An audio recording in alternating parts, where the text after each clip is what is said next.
Hello guys, mabisita na po dahil mi sa amo ang family guys, but before that, nagbakta sa mi guys padulong sa shop kay nami paliton or daluhon para sa amo ang family. So mopalit tayo mi og bread guys and then lechon manok para pa panihapon. So mauday na ang amo ang naandan is magpalit mi or nami dalon pa dulong sa amo ang family. Every week yun na mo ginabisita ang amo ang family guys kay wala man po mi kabalo kung kanus ami makaadto sa ilahang lugar or maybe dili na mo sila makita anytime guys kay magbakasyon mi soon and then basin mabisi na pud mi. Also, we want to spend time for our family guys kay wala man pud ko kabalo unsay dagan sa panahon kay basin og dili na mi magtapok-tapok sa akong pamilya kay basin ang akong ubang igsoon is magminyo na and then moadto na pud sila og layo. So while nagtapok-tapok pa akong tibok pamilya is mobisita gyud ko diadto guys every week or maybe dili every week or mga anytime gyud siya mobisita gyud mi. Also, malipayon pud ang akong tibok pamilya og excited og hilabi na ko guys kay mingangon gyud ko sa akong pamilya. Dili pud ko mobisita guys kung wala ko'y dalon kay gusto ko malipay sila nga naami og napod mi dala. Ang kalipay pud sa mga bata guys is kanang nakay dala like pan or candy or biscuit. Honestly guys, mao nang permi ko magbisita sa ako ang pamilya kay tungod wala pud ko kahibalo guys kung makita pa ba nako through akong pamilya if ever nga didto na jud mi sa gawas mamuyo.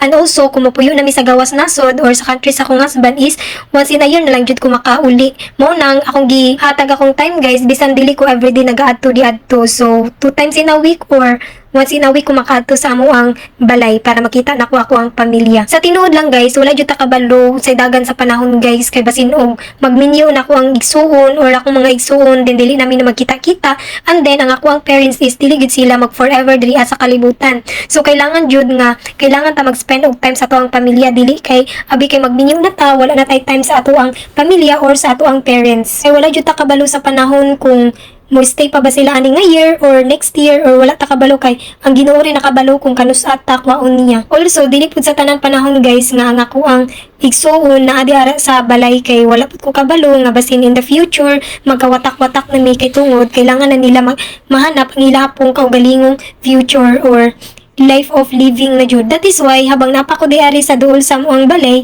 nagibisita ko og gihatag nako ang time para sa ilaha. Og dili jud ako makalimtan ang ako ang pamilya guys kay mao baya pud na ang nagpadako sa kuha og naghatag nako og kinabuhi ug mamaayo nga pagkatao. Every time nga magabisita ko sa akong pamilya is malipayon jud kayo sila guys ug ako kay magkika-chika man mi sa ako ang mama ug ako mga igsoong babae. Also sila ra akong kasumbungan if ever na ako'y problema sa ako ang kinabuhi. Also ako ra gyud mga parents guys ang mohatag nako og advice or if ever na ako'y problema guys nga dili na ako masulbad. So, my family is my friends and my best friend guys na dili jud ako makalimtan or dili jud ako matalikdan. No matter what happen guys, family is still your family bisan pa og namoy problema.